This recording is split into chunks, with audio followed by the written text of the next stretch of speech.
All right, welcome everybody to the Art of Prevention podcast. And today I have another very special guest, as we always do, and it is Lucie Hanes. And really, we wanted to bring Lucie on to talk about some of the awesome accomplishments that she had over the summer. I was kind of doom scrolling Instagram one day, and we actually met in Rifle over the summer while you were projecting one of your accomplishments that you sent over the summer.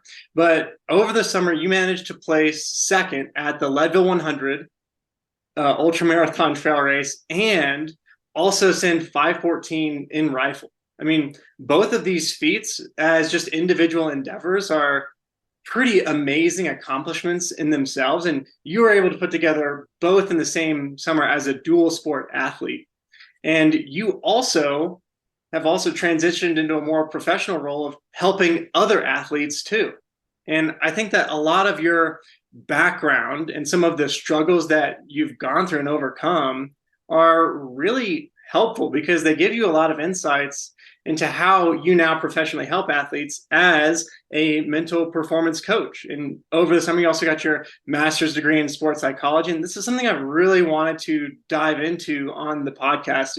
You know, I've got a bachelor's degree in sports psychology, so I know just enough to be dangerous in that realm. And I really have wanted to pick the brain of somebody with a lot of really fresh and good information on this in a while. So Lucie, thank you so much for sitting down with me today. And why don't you expand a little bit more on the freak endeavors that you were able to do over the summer? Well, thank you so much for having me. I'm blushing. You're so kind. I take freak as a compliment. Okay, thank you. Yes. I like One of the greatest ones I could receive. So thank you. So I'm Lucie. I am a budding professional athlete as well as journalist in the outdoor space and sports psychology mental training consultant. So this past season was definitely my most proud to date. I looking back on it, it's just sometimes it blows me away. I'm very proud of myself, and I think it says a lot about what the human body is capable of beyond just me. So it was an incredible summer in Rifle and on the trails, and I am really excited to see where I can take it next. Yeah, and I mean, a lot of people like see this stuff and be like, "Oh, wow, you did this stuff in one summer," you know. But it's really like the years of preparation, and pun intended, it's been kind of a rocky road, and it hasn't been the smoothest progression for you to get there, right? Definitely not. And I think, honestly, one of the biggest questions that I get is how I figured out how to balance them. And the honest answer there is that it took a ton of trial and error over many, many years. A couple of which, led me down some pretty not so great roads with my health and with overdoing things and struggling with energy deficiency, and really having to go through that and understanding that yes, quantity matters, but only so much that your body can handle and only so much that you can replenish with fuel on the front end and on the back end, and in terms of just taking care of yourself as a human being first. So there were definitely a lot of trial and error lessons learned along the way. Yeah, and I listened to a really cool training beta podcast that you were on a couple of years ago. And in that one, we'll link to that one probably in the show notes and stuff like that. But you really dove a lot into your personal experiences and how you got out of like relative energy deficiency in sport, which is red X, right? So, and that's what you help a lot of athletes out with today, right? Yeah, definitely. And I'll be honest, the path out of that is very long, and with lots of ups and downs. And, my body is definitely still not fully recovered from that. We're still kind of in the final stages of getting through, but we're to the point where it trusts me again. It like I'm giving it enough energy, I'm giving it the time and fuel that it needs to properly recover and reset between hard sessions and hard endeavors. And the fact of the matter is that there will always be those blips and those struggles. I'm just coming out of one over the past few weeks, just accidentally realizing that I wasn't fueling myself enough until I started to feel like absolute crap. And, some of my symptoms started coming back. So for those that have struggled with that in the past, your body becomes extra sensitized to it. So I really can't get away with any underfueling or overdoing, because my body will start to fight back pretty quickly, which I now take as a really good thing. Like I get that sign so much faster than I used to, which means that I can't, spiral down in the same way. But yeah, at the time of that recording, I was definitely in the thick of it. It was kind of me in the middle of realizing that I had gone back to some bad habits that I had started to cultivate in my early adulthood and as a late teenager, where, I did really struggle with a full-blown eating disorder for several years. I don't consider myself like fully recovered from that. And I don't know if I ever will. And again, I see that as a good thing because it continues to keep me aware and, meticulous. And I do put extra effort into monitoring my energy intake and monitoring my recovery. And I, whenever I do happen to get complacent, my body lets me know pretty fast. And it sounds like, one of the things that we talked about earlier today, when we had our chat, like our pre-interview chat, was developing a body awareness. And you kind of had to develop it the hard way, it sounds like. Yes, definitely. I have come to the realization over the past several years while I've been working through this, that not everyone has this level of body awareness. And it was definitely something that I didn't even really intend to cultivate. And sometimes it is honestly very frustrating because I feel like every little sensation that goes on in my body, TMI, but I have a lot of GI issues. I have a lot of headaches. I feel like every weird ache and pain that I get from climbing and running, even if it's not an injury. And I've started to realize that is because, I've become very, very sensitized to what's going on in my body. And yes, it's very frustrating when I eat like a large bowl of ice cream and my body's like, oh, this dairy is not so great, when, my partner will be totally fine. But I've had to tell myself, like, it's not that something is wrong with my body.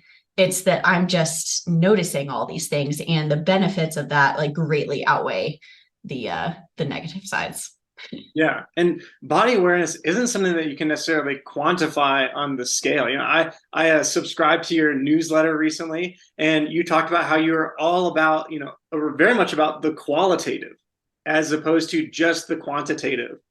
And oftentimes we get very wrapped up in the quantity. I mean, I really like the numbers. I like the research. I like to see it black and white. But even like, statistics professors and people like that will tell you, really, a lot of these hard numbers are something that we create on this backdrop of gray. So tell me about some of these qualitative measures that you look at in yourself and you look at in your athletes. And I think these qualitative measures are really important also because we don't really have strict guidelines for assessing and evaluating things like disordered eating and RED-S. So what are some of the body awareness and some of the keys that you look into that other athletes should also be aware of so that they can see if they're starting to slide down that slippery slope towards more disorder type eating or relative energy deficiencies? Oh, that's a really good question. Yeah, because body awareness in particular, very hard to quantify, and it's very hard to compare with anybody. You can't compare it with anybody else because you don't know how they're feeling in their body. You don't know what their body is saying to them. You don't know what they're putting it through on a regular basis. This is something that is entirely your own, and that is both difficult and very special, where your relationship and your awareness of your own body is just yours. So that's pretty darn cool in my mind. And the first thing that I recommend to people is working towards establishing a baseline, and that can actually take a very long time, especially if you don't necessarily have the deepest connection with your body, which honestly most athletes don't, because one aspect of being an athlete, like that's really important to succeed, is the ability to push discomfort out, and to, kind of power through that, or choose to continue going through it, or feel it and do it anyway. That's a really important skill that athletes need to have, because what we're doing is inherently uncomfortable. But the dark side of that is that your body takes that as a cue to maybe stop giving you some of those signals. Like if you are consistently ignoring your hunger cues, it's going to stop giving you them. And then you will not be able to fuel yourself properly, because you don't feel hunger and fullness the same way. If you stop listening to, an injury, it's going to stop talking to you and letting you know that something is building until it's too late to actually do something about it. If you ignore signs of fatigue, your body's going to pump up that adrenaline to let you keep going until you hit a wall and can't even function anymore. So yeah, the first step, so that you don't end up just slamming straight into that wall with no warning, is to work on establishing that baseline of body awareness, which, the best way to do that, most of your listeners have probably heard of body scanning, but it's my favorite way to put some structure behind, quote unquote, meditation, which can be really difficult for athletes to engage in, because it often does not have much structure. And athletes love intentions. We love goals. We love directions. We love the metrics. So it's very difficult for most of us to embrace that stillness, embrace that silence. So adding a body scan structure to it, where you're going through each part of your body individually and incrementally, deeper and deeper as you get used to the practice, and doing that on a very regular basis, at least once a day, but also, multiple times a day, to catch yourself in different moods and in different scenarios, like before a workout, after a workout, at night, at morning, when you're really stressed, when you're really relaxed, and compiling all of that as a form of qualitative data to get a baseline of how your body feels under different circumstances, and like the average, so then once you kind of have this gauge, which again, there's no quantifying it. You can't just say, cool, I've ticked this box, I know how my body feels. It's more just, experience over time. And I think the best way to tell that you have a good grasp of body awareness is when you begin to pick up on something being wrong, because it feels different and, dichotomous to what feels right. You'll say, you'll wake up one morning and you'll be like, oh, my right knee definitely feels super strange compared to my left knee. And that's a really good sign. I mean, it's maybe not an awesome sign. It could be something wrong with your knee. But it's a good sign that you have a good grasp on what is balanced and what is natural in your body. Yeah, and I like that you keyed into the fact that consistency is important, and it's not something that happens immediately. I definitely had my fair of mental struggles when I was a runner in college, and actually one of our mutual professors, Brian Zuliger, really helped me out with developing some mind body practices. And definitely a huge turning point was doing more reflection and having a meditation practice. And it definitely took me, I would say, months to years to truly cultivate. But now, the things that you notice, and the things that stand out to you, a lot of those qualitative things are things that I would have totally brushed off when I was a runner. And that's really the reasoning behind, how I got injured so much, and, why I was a depressed and cynical, piece of crap back in the day, not that I was that much of a piece of crap. Hopefully, I don't know. Other people may say differently, Oh no, I laugh because I understand. I've been there.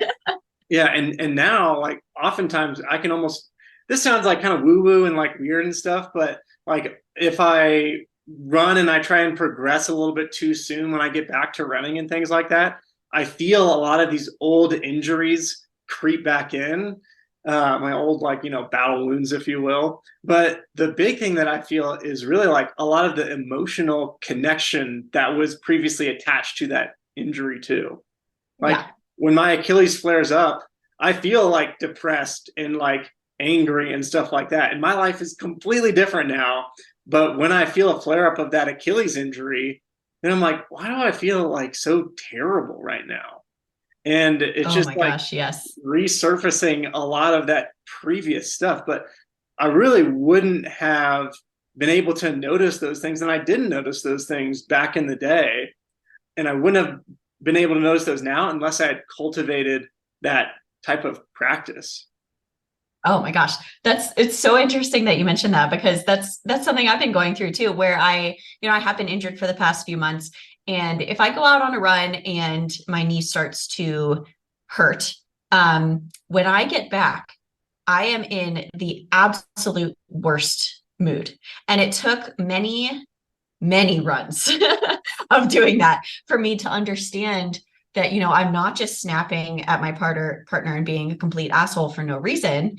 Well, I mean, it's not okay to do, even if it does have a reason, but it took a while for me to connect the dots and be like, okay, I am getting into this place because I've felt this pain, but not just that, because of what the pain signifies for me. Because in the past, similar levels of pain have meant that, I'm out for the foreseeable future. And I did not have great memories of those times because I didn't know how to handle myself in those times. And even though I have better coping skills now for injury management, my mind immediately, went back to that time where it's like, okay, cool. You're just going to be really depressed for the next 3 months. So we're just going to be a total jerk. Yeah. So I think it's a hard realization to make when it comes out in your mood and in your attitude. And I think that really brings up an excellent point, because when, we're athletes and a huge part of our identity is taken up by the sports that we do, even if it's multiple sports and things like that, if we can't participate like we want to in those sports, then one, we have the pain from the injury, but we also have this form of suffering and like emotional pain that accompanies it.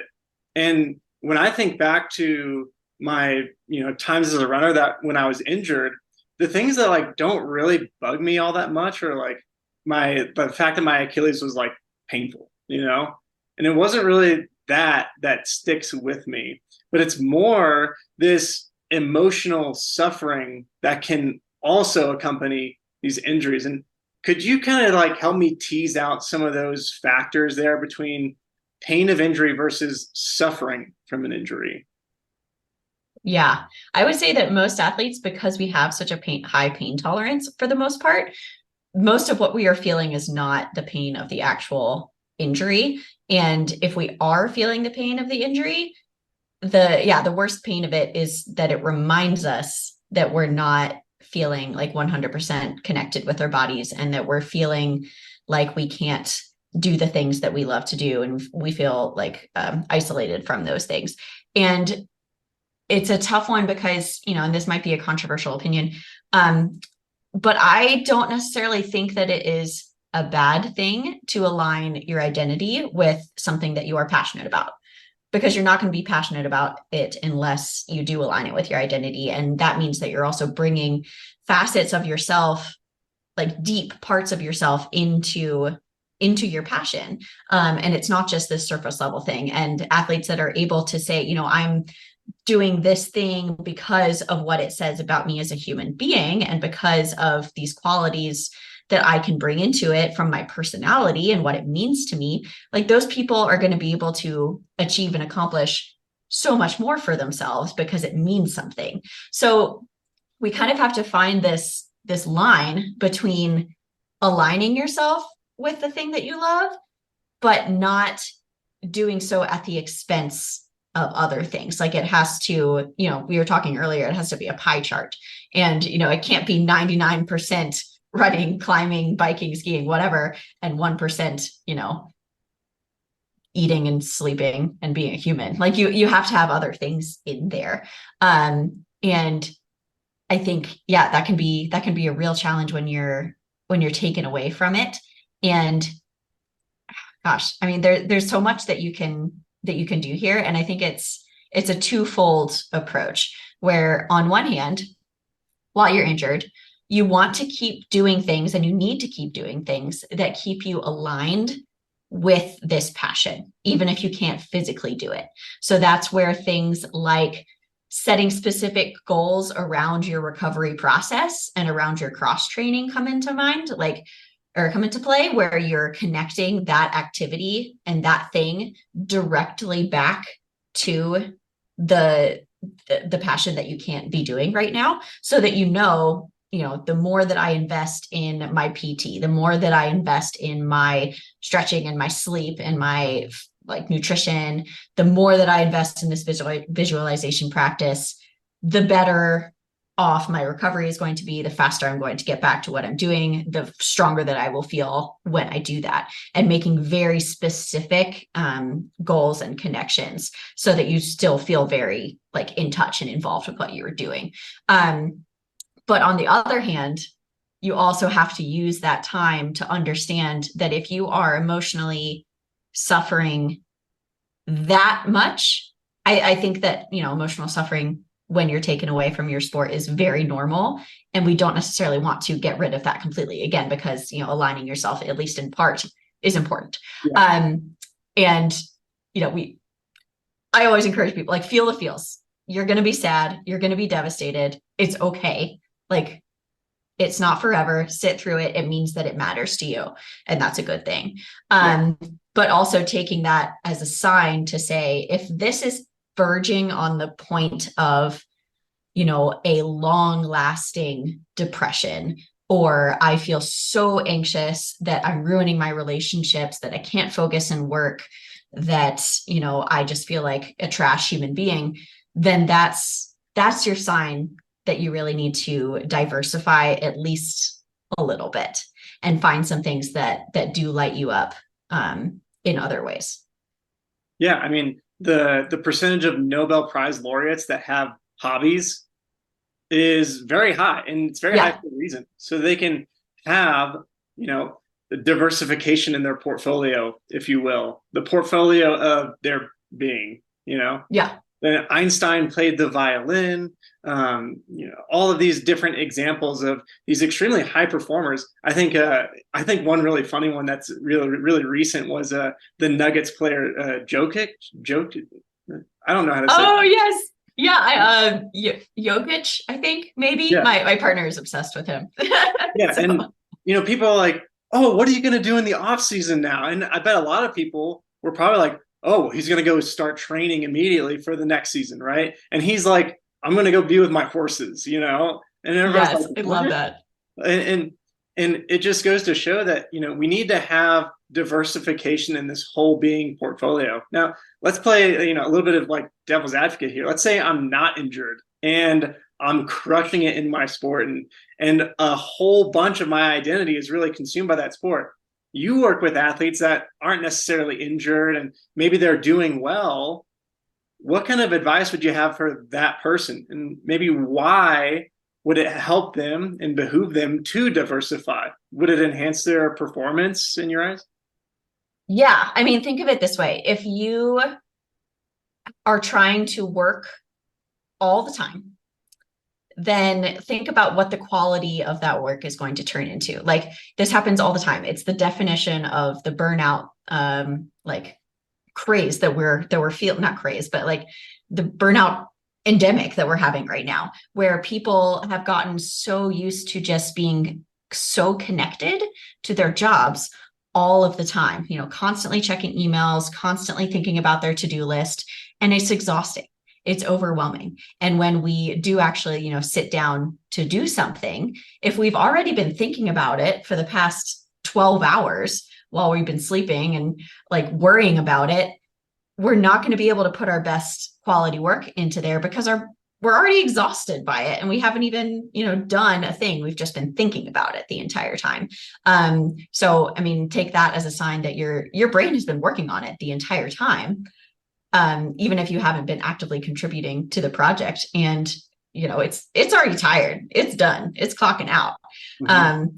Think of it the same way with your training. Even if you're not physically training all of the time or doing things that are related to your activity, if you don't have other things to help you turn off that side of your brain, it's it's going to feel exhausting and your motivation is going to go down. You're not going to be quite as present when you are actually doing it. Your passion is just not going to be quite there because you never get the chance to turn off. So it's kind of the same thing where it's not just about diversifying yourself as a human being. That is very important, but it's also like a quality thing. If you want to show up at your best, you need to be able to turn off so you can turn on. So, I mean, for people that are doing really well and don't necessarily have that cue in their lives that they need to shift focus, I would encourage them to understand that if they want to continue doing well, they need to be able to turn off. Yeah. What's some of the advice that you give people who maybe feel like they really struggle with turning off and getting their head out of all these other things that they've been fixated on? Are there any cues or maybe some practices that you give your clients? Gosh, yeah, I mean, that's just like talking to me in a nutshell. I feel like so much of what I do is just like every time that I help someone else, I get something out of it too, because I'm kind of catering to the kind of athlete that I am, which is that little bit of obsessive type, verging on the unhealthy level. And I think the best advice is to not put any pressure on what those other things that you want to do are. Like, you don't have to pick up another super productive hobby. Like my partner has actually banned the word productive and efficient, because I kept using them like way too often. And he was like, you need to learn how to just like exist. You don't have to always be creating something and doing something, and doing it in the most, efficient way possible. Like, you're allowed to just exist. And it was during that time that I was really trying to find some other hobbies for myself. I was trying to be like, I was an artist back in high school and I would love to pick that back up in my adult life. But at the time it felt so forced, because I think I was trying to make myself create valuable things in that time. And I tried to pick up all of these things that I would just allow myself to contort into another form of perfectionism. Like, if I was going to do something, I had to do it wonderfully. So I think I think the best thing that helped me, and that tends to help other people, is taking that pressure off and saying, we're not doing something to achieve in it. We're doing something to just enjoy the experience. So think of things that you just enjoy doing, not what you enjoy after the fact of doing, or enjoy like the product of doing, and doing things that you're really bad at, so that you can't really take on that perfectionism. So for me, that's ended up, I used to see reading, as not like, I didn't allow myself to see that as a hobby or something that I could spend my time doing because it didn't create anything. But I've learned to really like embrace the fact that when I just need some downtime and I need to, shift my brain away from things and immerse myself in something else, I will just tear through a book, and it's, it gives me so much joy and so much pleasure. Other things, like, I'm a terrible cook, but the act of cooking and getting my kitchen completely messy and making a very mediocre batch of cupcakes, like, that's really fun to me. And going, like, doing things with your friends that they are good at, that they can teach you, like, very immersive, experience-based things. And I think one of the themes, one thing that I used to kind of like tell myself is that it's okay to suck. Yes. Because like when I was like a runner and stuff, and I like kind of needed some other things to focus on so I could kind of step away from running, was actually rock climbing.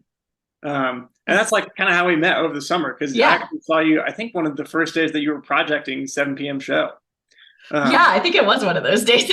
Yeah, and you were like geared out. You had like the stick clip on, and you were like full like beta run mode. And I was like belaying my buddy Garrett, and it was just like kind of like a classic rifle scene, like he kept falling on this like really difficult boulder problem at the start of a climb, and we were all just like, 5 feet off the ground and just standing there, you know? Oh But my God, that's yes. one of Like the you work things. so hard and you're like not far off the ground at all. Yeah, and I think that's one of the reasons that I love rifle so much too, is it's okay to suck, you know? I know it's got like that place kind of has like a reputation and things like that, but I think that once you're into like the rifle culture, if you will, it's all about like, yeah, we're all trying really hard, but it doesn't really mean that we're getting anywhere on our projects. We might just be falling on the same spot over and over and over again. Oh Um, my gosh, yes, yeah. The important part there though is that there's so much value in just trying hard. Because in rifle and in a place like that, you cannot make any progress without sucking so hard at first. And if you're not sucking so hard, you're probably not doing anything anywhere close to what you're capable of. But it's so hard to just embrace that struggle and just say, cool, I am going to dry fire off the same hold 12 times in a row. And then after that, I have to try really hard to not be a complete jerk when I come down because of how frustrated I am. So it's a process. yeah, and it's like, you know, if you get mad when you fall, like that's one thing, and then if you're still mad when your feet touch the ground, that's where I try to draw the line. Is like when my feet touch the ground, like that is over. Like I try to, you know, try and just dump whatever emotions I'm feeling. I'm not always successful, you know, obviously, Oh gosh. Yeah. Yeah. My fiance and I had to have it was a very serious conversation. Like it was one of our worst arguments, honestly. But he was very brave in bringing up to me the fact that I was not being a nice human being after working on this project. And he kind of got to the point where he was like, I don't know if I can play you on this anymore. You're not treating me kindly. I'm not doing anything wrong. It's just that you're frustrated with the rock, and I didn't short rope you right there. That was, you fell, and it was just kind of that conversation where I had to realize I was not letting it go when I touched the ground. And I was identifying way too much with this route and with this project.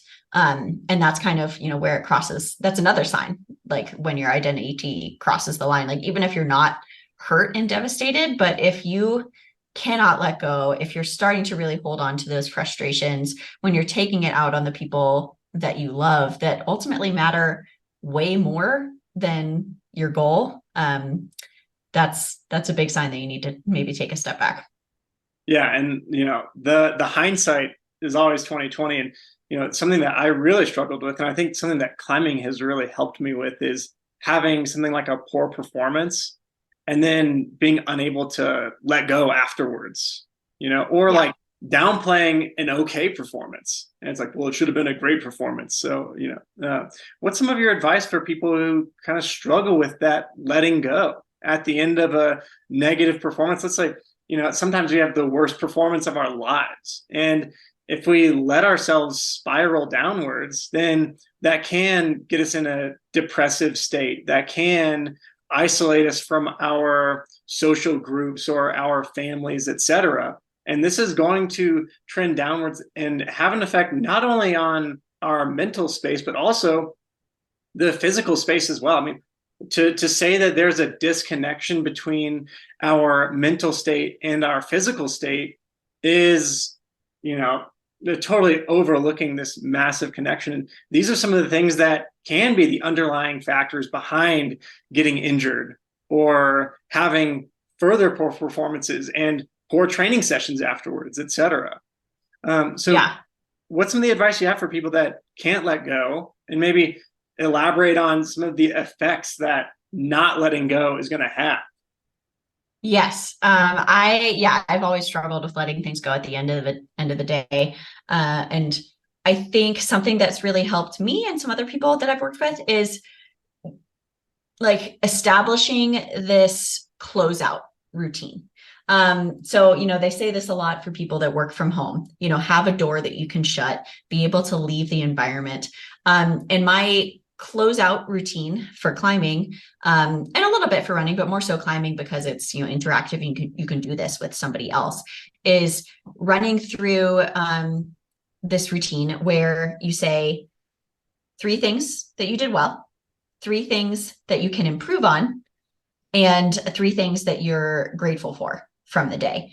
And for me, just running through those things, it allows me to focus first on the wins, like focus first on the things that you're doing well, get those frustrations out, but rephrase them as things that you want to do next time, that you might want to change for the next time that you get on this route or do this run, or what have you. So getting that out of your system and knowing, like, I am documenting, you can even write it down if you need to. Sometimes I put it in my phone to remember for next time. Like, you are documenting these frustrations. You're documenting what you feel like maybe did not go so well that you want to change, so that next time you actually have a goal, you have an intention. It gives direction to what you want to do. You're not forgetting it. You're not just letting it go. You're putting purpose to it. And then the third one, things that you're grateful for, that kind of reminds you the bigger picture. Like, you got to get out for an amazing day with your partner or your friend, or the temperature was incredible and the holds felt like sandpaper, or anything that you can find that you feel really grateful for, to bring you out of that like minutia and into, hey, yes, I really care about my performance, but at the same time, how freaking cool is it that we got to go out and do this incredible thing? And then using that as your cap, like, you do that, day's over, go do something else. So that could mean like cooling. Like, I always encourage people to finish on a win. So if you're really struggling on your project and you can't make the length that you really wanted to that day, cool. Maybe don't call your day just then. Like, go do a cool down, something that you can focus on your flow, on your moves, like really just feel strong as a person and as a climber. Finish on that. Or finish, go and shift gears, do something else that is really immersive. Like that hobby that we were talking about before, or, going out like to a different location, like shift your environment. So finish on a win and then completely shift gears. And then also just kind of being okay with shifting gears. Yes. Like, just because you shift gears and you let it go doesn't mean that you care less about that activity, Yeah. Like, that was one of the things I would tell myself. It's like, oh yeah, I'm supposed to feel bad because I care about this thing. It's like, you can care about it, but also let it go, because it's not 100% of your pie chart, Yeah, definitely. And I think that's also where that 3 things comes in, where you can remember these things that you care about and want to do differently. Like, you're not letting those go. You're not saying that doesn't matter. You're just saving that for a time when you can actually do something about it, because you can't right now. Yeah. And I think that's going to be so helpful for so many people in stopping that downward spiral that can happen after a poor performance, or not getting the result or something that they really want. Yeah. And I think you can also spend a lot of time training yourself in self-talk, which, is a lot more complex than people think. Yeah. People always say like, oh yeah, I can just talk back to the words in my head. Like, sure, you can, but if you don't ingrain it, if you don't do it consistently and like repetitively and regularly, you're not going, like, that's not going to have any effect. You're not going to believe it. And if you're constantly telling yourself things that you don't actually believe, then that's not going to be effective either. So that's another thing that has to be more habit than spontaneous action.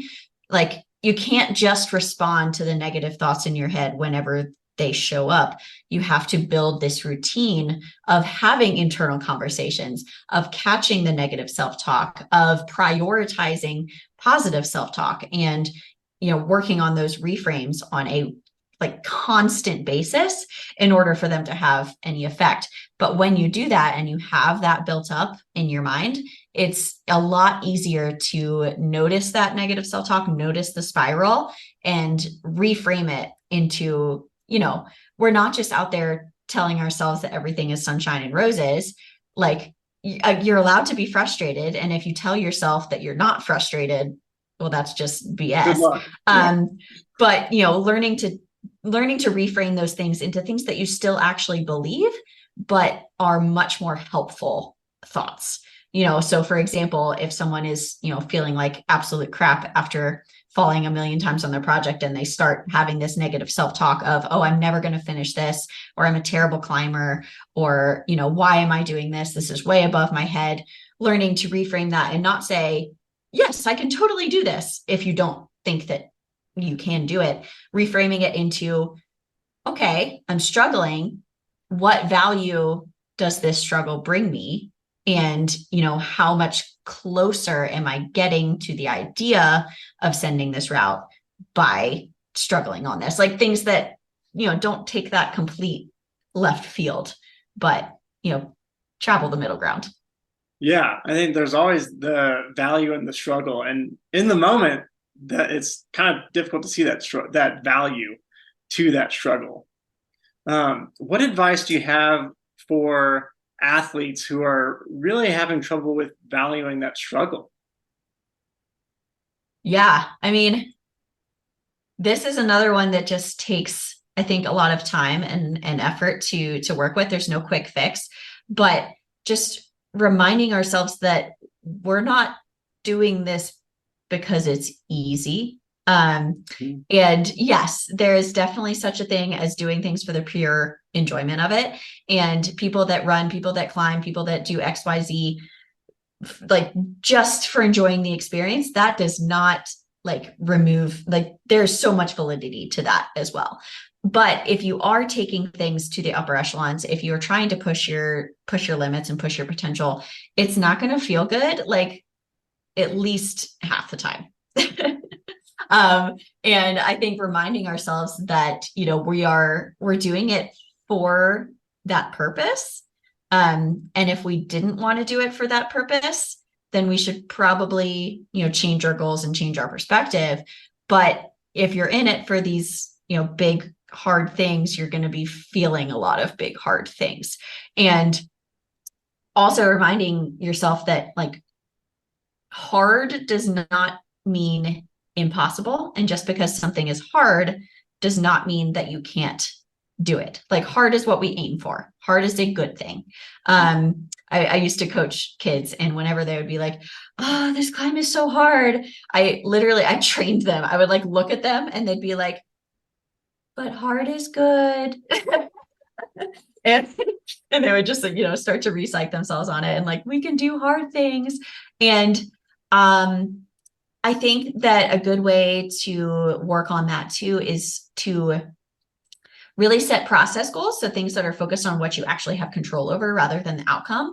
And then reflecting on those goals every single time that you go out there to do something, setting goals that you can win at if you just show up and put in the effort, because that effort's going to look different on every occasion. If we take the rate of perceived effort scale, a 7 out of 10 is going to look like one thing one day and another thing another day. But if you showed up and gave your 7 out of 10, if that was your goal, if you did that on both days, then you succeeded on both days. And learning to not see that as a participation trophy, but see that as an actual sign of development and growth and commitment, and finding those really frequent wins on a regular basis, you're going to be able to train your brain to understand, I am succeeding. I am making progress because I'm showing up and I'm finding so much value in this struggle. Yeah, it's kind of like the what Angela Duckworth talks about when she talks about grit and determination being a big separator for individuals with similar talent levels. The one that's more gritty and embraces the suck, embraces the struggle, is going to progress more over time. And I think one thing that you were also mentioning, hard is good and failure is not a bad thing. Failure is the stepping stone to success, really. Yeah. Right? I'll put a little story behind this. So earlier in the summer, gosh, it was less than a week after crossing the finish line at Leadville, I got on the 7 p.m. show, and I made it the farthest that I had ever ever gotten by far. Like I thought I was sending. I was at the last bolt. I kid you not. In this part of the climb that is relatively easier than the rest of the climb. So I made it through like all of the cruxes, all of the hard shit. And I was about to clip the last bolt, not the anchors, but the last bolt, and my foot slipped. And I was, hanging before I knew what was going on. And I really started to spiral on this. That was the best I did for a while. Like the next several weeks kind of went backwards. And I started to question, like, was that my chance? Did I lose my chance? Like, was that my opportunity? Am I ever going to send this? I totally fucked this up. And then realizing, like, I needed to fail at that part of the climb to know that I still need to try at that part of the climb. Like the lesson learned from that was that I let myself get complacent. I didn't put enough force into my foot, and I let it slip. It wasn't a freak accident. It was because I wasn't present enough at that part of the climb. And you can't learn that without actually like suffering through that. And, that's something that saved me not only on the actual send go of that climb, but on multiple other climbs like after that, where I remembered, hey, I'm in the easy part, or the quote unquote easy part, but I still need to be really present here. I can't let this go, because then, I might end up having another heartbreak at the chains. And yeah, I couldn't have learned that, at least not so ingrained, and not something that like went straight to the heart, without having that really, really disappointing failure. And so being able to tie specific value back to a failure, and understanding I needed to have this experience in order to become better at what I'm doing, and to grow, and to make myself into a better version of an athlete and of a person. Yeah, that's such an awesome story. And one thing that I kind of tell myself sometimes is failure is not really failure if you learn from it. And I think one thing that I picked out of that story is the fact that a failure in one avenue or in one event or episode, if you learn from it appropriately, then it can benefit you in multiple domains. And that's the huge benefit to going in and failing and not having a fear of failure. Because then if you're just avoiding and you're doing all these avoidance behaviors, then you don't get the chance to fail.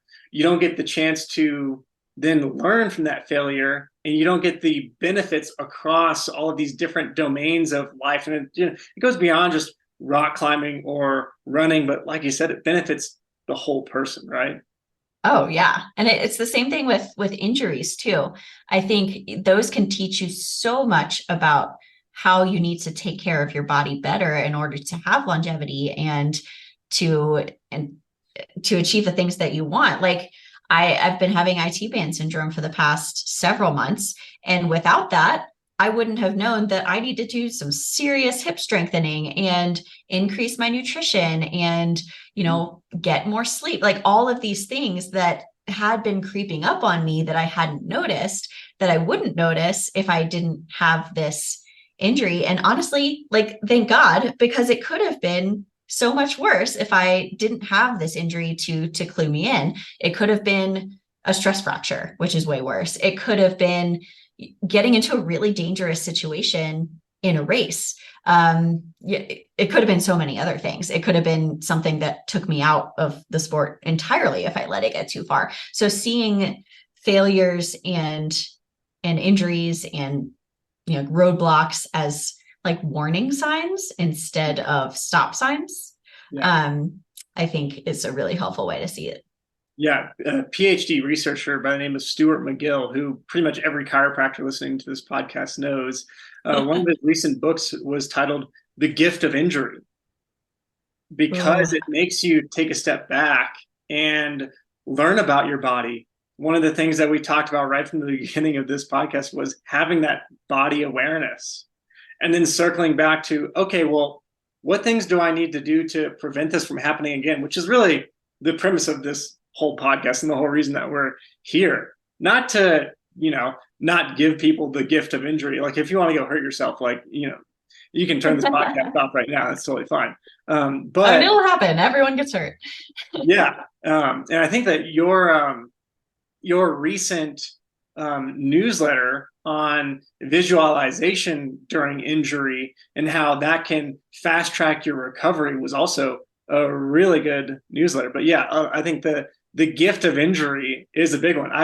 I also was a previous lucky recipient of iliotibial band syndrome. Oh, yes. It's a fun one. Tons of fun. Really learned a lot. It's so fun. Now, like with my current role as a clinician and a guide for people that are going through IT band syndrome or stress fractures or other tendinopathies, et cetera, or back pain for that matter, I really am thankful for all those previous injuries that I did have. Because a lot of times I can, if somebody comes in, they're like, oh yeah, my knee's really hurting on the outside. I think it's like IT band syndrome. Like, oh, been there, done that. Yeah. Know your pain. And I've got stuff that I was doing, which that I did back in the day that you should not do right now. Okay? Yes. So Lucie, we're coming up at a little bit over 50 minutes now. And something that I always like to wrap up an interview with, is a quote, a historical quote from Benjamin Franklin. It's a really nerdy thing that I do, but Benjamin Franklin started the volunteer fire department in Philadelphia. And one of his famous quotes was, "An ounce of prevention is worth a pound of cure." And this resonates with me and really is one of the underlying themes of this whole podcast, So when you're thinking about, maybe past Lucie, or maybe thinking about some of your clients, and this could be relative to disordered eating, it could be relative to Red S, it could be relative to mental struggles and how to get past them. What is your ounce of prevention? If we could wrap up this whole 50 minutes into, a couple minutes, little nugget for everybody, what insights do you have for us today? Man, I think that, what comes to mind first is I really wish that I had given myself a purpose previously, because I think that a lot of my struggles, came out of, gosh, how do I put this? Like doing something just for the sake of doing it, which I don't let me clarify. I don't think that's a bad thing. I think that enjoying something for the sake of the experience is amazing. That's what makes people put in the time that they need and what makes them put in the effort, because they just genuinely enjoy being there. I don't want to take that from me. I don't want to take that from anybody else. But at least for me, I was not I didn't have intentions in mind for myself. I didn't have, a bigger purpose behind what I was doing. I just was out there trying to move my body as much as possible, get as tired as possible, and, feel like I had done something with my day. But I didn't have a reason behind any of that. And because I didn't have a reason, my reason turned into something that really, does not resonate with the core of who I am, which was, what does, how can I exhaust myself? How can I basically put so much into this activity that I don't care about anything else because I didn't have anything that I cared about. I hope all this is making sense. I didn't have, it's getting dark here. I didn't have a guiding light, a guiding reason.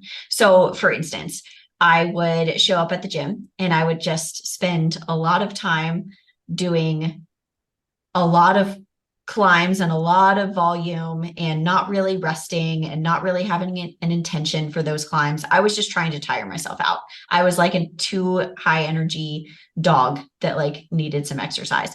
And the issue was that I never knew when to stop because my tolerance just kept going up and up and up and up. And I was using it as the only outlet for my energy. So I basically got to the point where I couldn't leave the gym or I couldn't stop a run until I was completely depleted, because that's the only way that I knew how to manage that energy. And I didn't have a reason to stop. Like I wasn't working towards anything. I didn't have any goals in mind. And like being able to set goals also allows you the ability to set parameters and say, I'm doing this routine because it helps me do like get better at this thing and eventually accomplish this thing or work towards XYZ. And it's not just the activity that's built into that. There are components like rest and nutrition and de-stressing that are built into that. And you can see like the whole purpose behind everything when you put everything into context like that. And that's something that I got on board with way too late. And, I pride myself in it. I would say, I'm not trying to do anything in particular. I just really love to climb. And I was using that as my excuse to be at the gym for 5 hours, or like always push my climbing partners to do one more pitch and one more, and never having enough left in the tank and always getting hurt and always getting depleted and thinking that that was just a sign of how much I loved it. When really a sign of how much I loved it would be me being able to exercise restraint and say, I love this so much that I want to be able to see what I'm capable of in it. And that means that I can't go balls to the wall all the time. And I need to take care of myself in other areas. So that's a very long-winded way of saying that I think that goals and intentions are incredibly important, even for those people that want to take it more recreationally and that don't want to push it to the super serious level. I honestly think it's even more important for those people because it can be so easy to slip into those routines, which is like, oh, I'm just here having fun until I get tired. And then you just never get tired and then you break emotionally and physically. Or you push out that sensation of tired and you get really good at pushing that out. Yeah. And it becomes your only coping mechanism because that's what you're using it as. You're not necessarily using it for a bigger purpose, whether that's specific goals in your sport or in your life. You're just turning to it kind of willy-nilly and saying, I feel bad or I had a rough day. I'm going to go do this thing. And that's great. But if you have parameters around it, then you can exercise a little bit of control over it ahead of time rather than let it consume you. Yeah. That resonates with me so much. I mean, I was really, really lucky in my life that when I was in high school, I was in one of the top cross-country programs in the country. And then I went to college and I was in one of the top cross-country programs in the country in college as well. And I got to learn a lot from incredible coaches. And what you just said is exactly what they would tell us, is you have to attach yourself to something that is bigger than yourself and attach yourself to a purpose. We always had a purpose for, winning a national championship or winning the state championship when I was in high school. That was our overarching goal that we talked about pretty much every day. And that was our guiding light for every workout. And then whenever things got really hard, we would talk about the tradition that was set by the individuals that came before us. There have been guys running on these trails and working hard on the track since the 1970s and the 1980s. And we had these old photographs of all these guys who were previous state champions and previous national champions when I was in college. And it really is exactly what you just talked about. So I think to sum that up, the ounce of prevention that you had for us was to attach your training and attach what you do to your overarching goal. And definitely bonus points if you can attach that to a purpose that's bigger than yourself. Oh, totally. And I think, an issue with so many athletes is that we're not out here doing these things just for fun. Like I say all the time, if you look at the start line of an ultra, or if you're at Rifle where people are struggling so much, people carry stuff into that. Like, you're not just doing that for fun. You're doing it because you got some stuff that you're trying to deal with. And that's really valuable on one hand, because you have that purpose, you have that passion, and you have that like internal fire that makes you want to try hard at things. But it's also such a slippery slope of taking it so personally.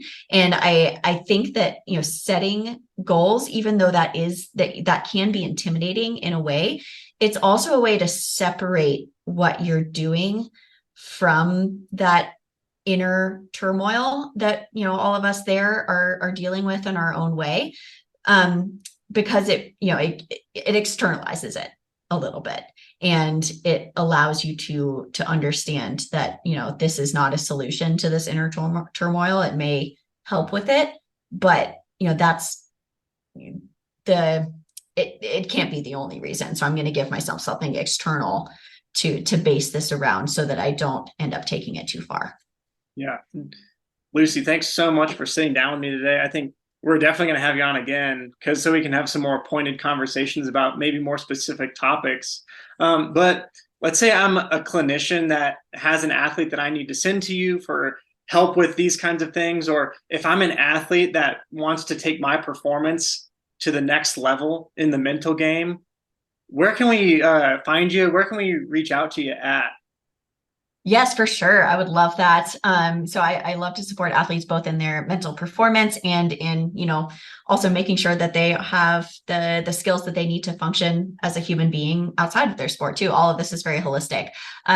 So you can find me on Instagram at Inside Out Athlete, or my website is www.insideoutathlete.com.